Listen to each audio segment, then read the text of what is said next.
Hi, Dr. Jesse Scholes, physical therapist. Today we're going to talk about clamshells. It's a very common exercise, maybe not the coolest looking exercise, but it can get the job done if you do it right for the right reason. So the first question is, why are you trying to do this? Are you trying to get the muscle stronger, or are you trying to get the muscle to work more efficiently? Follow up, what muscle are you trying to get healthier? So if you do the clamshell where there's a very small bend in your hips at the most, you're not going to be on your side like this, kind of in this jackknife position, but your hips here have a very small bend in them at the most. That will target the muscle here on the side of the hip called the gluteus medius muscle. And it's got a lot of important functions that it does. If your legs are bent up more and you're more in this position when you do a clamshell, you're going to be working more on the hip external rotators. One of the most common ones that people talk about is the piriformis muscle. So the piriformis muscle and the external rotators of the hip, their job is to stabilize the ball in the socket.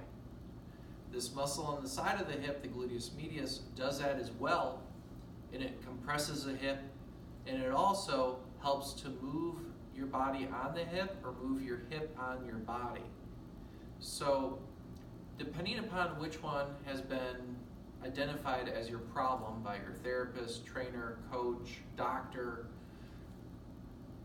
you can figure out what position you want to do this in. And if you're not sure, or if maybe I told you to do this exercise and I wanted you to do it for all the above reasons, here's how you do it.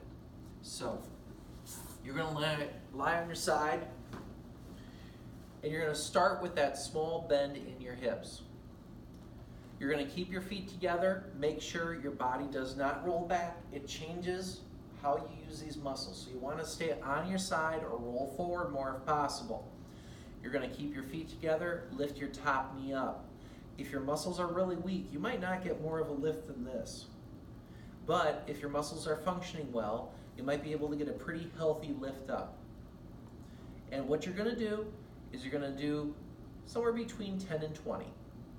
And if you want to go for the gusto and go to the point of fatigue, all the better. But you lift your knee, hold at the top for 3 seconds, and down. Lift up to the top, hold for 3 seconds, and down. And again, you do it until you can't do it well or you hit your target number.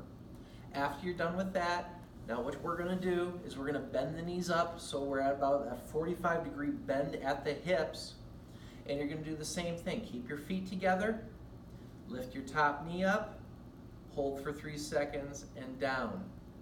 Again, you can do somewhere between 10 and 20, or you can go until the point where you can't do another full lift anymore, and that will get you better benefits more often than not, but it might make your muscles sore. You're going to feel after even just doing a few of these that there's a different muscle that's getting a workout when you do this position versus when your legs are straight or you have a very small bend in your hips.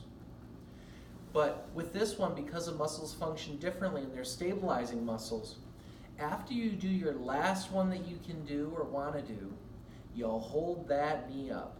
And you'll hold it as long as you can. Now, if you have medical concerns or conditions, maybe you want to only hold this for 10 to 20 seconds.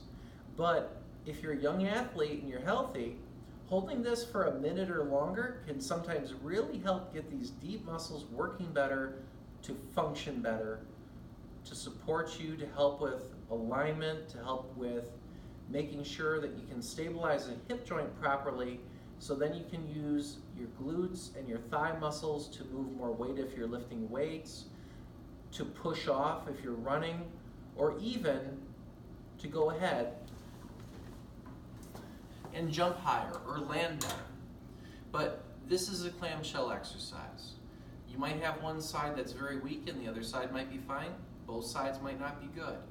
And if you do find both sides aren't very good and you've been fairly active, you might want to look at doing some more core strengthening. More often than not, if your core is weak, these muscles suffer. Thanks for watching. Hope you enjoyed this video.